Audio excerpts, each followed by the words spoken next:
Depois de quase 3 séculos de colonização e exploração do Brasil por Portugal, surgiu a primeira revolta separatista na colônia, na capitania de Minas Gerais, em 1789, a Conjuração Mineira. Ela visava tornar o Brasil um país independente a partir de Minas Gerais, caros estudantes. No entanto, ela ficou apenas no plano da conspiração e não chegou a entrar em ação, pois foi delatada por alguns do próprio movimento, como pelo coronel Joaquim Silvério dos Reis, que escreveu uma carta ao governador Visconde de Barbacena e assim foi reprimida pelas autoridades portuguesas.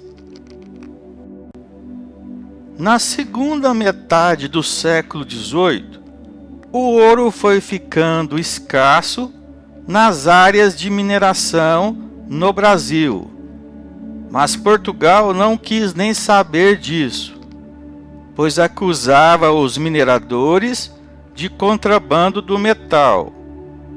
E assim, o governo português ampliou o controle sobre a colônia, criou novas taxações e cobrou tributos atrasados. Pois é, Portugal cobrava muitos impostos nas áreas de mineração e, para piorar as coisas, determinou em 1750 que o Brasil deveria pagar anualmente 100 arrobas de ouro, o equivalente a 1,5 toneladas.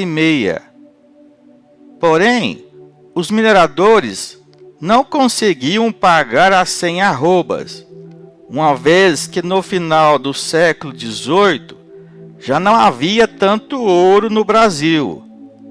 E assim, os impostos se acumulavam sobre os colonos.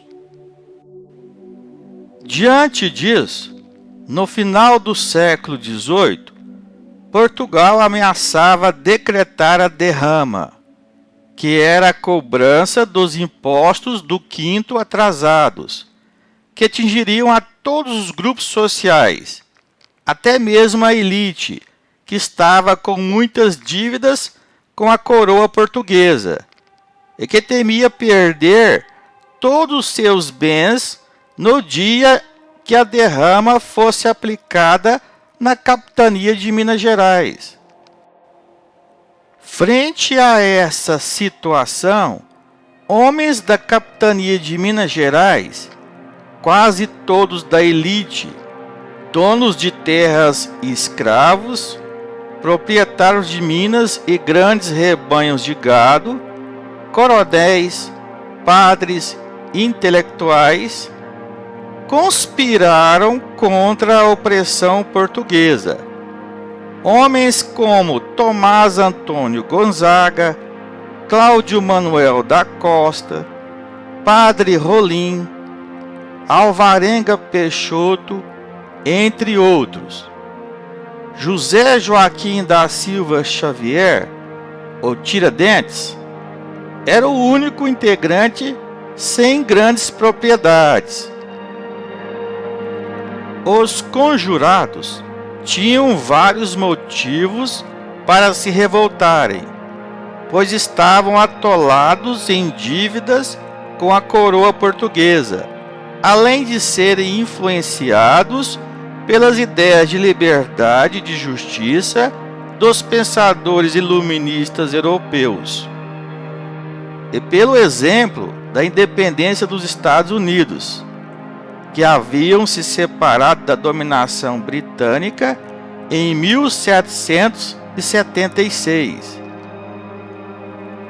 Os conjurados acreditavam que o Brasil independente teria mais condições de prosperar e, por isso, começaram a se reunir secretamente para conspirar contra a dominação portuguesa